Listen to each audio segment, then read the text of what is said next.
as Kevin Durant, in his second appearance in the NBA Finals, went there in 2012 with OKC. He's going back as the Warriors are headed to the NBA Finals for the third consecutive year.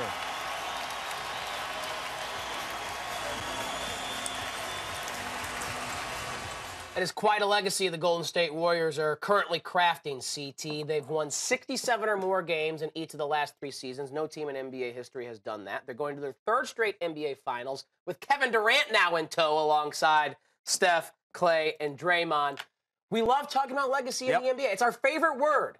And on the Eastern Conference side, even though his team has not quite made it yet, LeBron James, we assume, will join, along with his Cavaliers teammates, the Golden State Warriors in this NBA Finals. So let's assume what we all believe is going to happen comes to fruition. CT, is that the conversation right now in the NBA? LeBron's individual legacy versus the Golden State Warriors team legacy? That's certainly the biggest narrative. And to me, the big one is the Warriors. I think the Warriors have got to get the job done. Because if you go to the finals and lose 2 straight years, you're halfway to being the damn Buffalo Bills. And you don't want to be in the same company with the Buffalo Bills. You mentioned it. No team has ever had 65 more wins 3 straight seasons. We know last year the 73 wins they had in the regular season. This year, 12-0 in the playoffs. That has never been done. They are racking up records that are reserved for the elite teams. So to go through this 3-year stretch with only 1 title, I mean, you can look back at them. If they can't cash in as one of the most disappointing teams ever, not to mention they got Kevin Durant, right? What team has 2 former MVPs with Steph and KD? So I know what LeBron is chasing, but to me, it's much bigger for the Warriors because they would look terrible if they don't finish the job.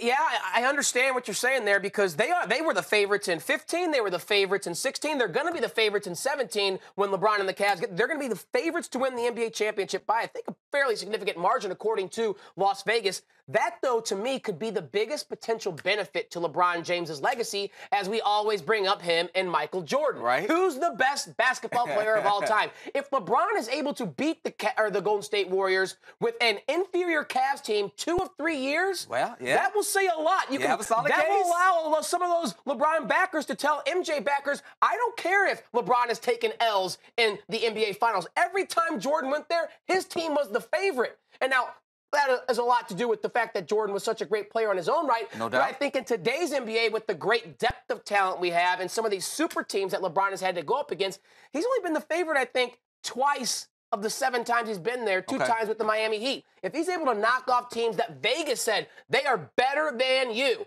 I think that goes a long way to helping LeBron's case. Even though he has some L's in the finals, it goes a long way to helping his case that he was so good individually, he beat teams that his squad had no reason whatsoever to compete with. Yeah, as it pertains to LeBron's legacy, I think you could agree with this. Some people will never see LeBron in the same light as MJ. Yeah, absolutely. So even if LeBron loses, some people were like, you know what? He can't match MJ. Even if he wins, you know, and he gets his 4th title, some people will still feel like he can never match MJ. But with the Warriors, though, there will be no discussion. There will be no debate. They will be one of the most disappointing teams of all time. Everybody will agree on that point. And if they do get a win in this finals, and if they keep this band together and win a 3rd or 4th or 5th in a row, you could be talking about the greatest team in NBA history. Yeah, I don't think we can put them in dynasty territory just yet. I don't think they can go in that category. To me, obviously, what MJ did, you know, winning 6 and 8 years, I think you have to win more than 2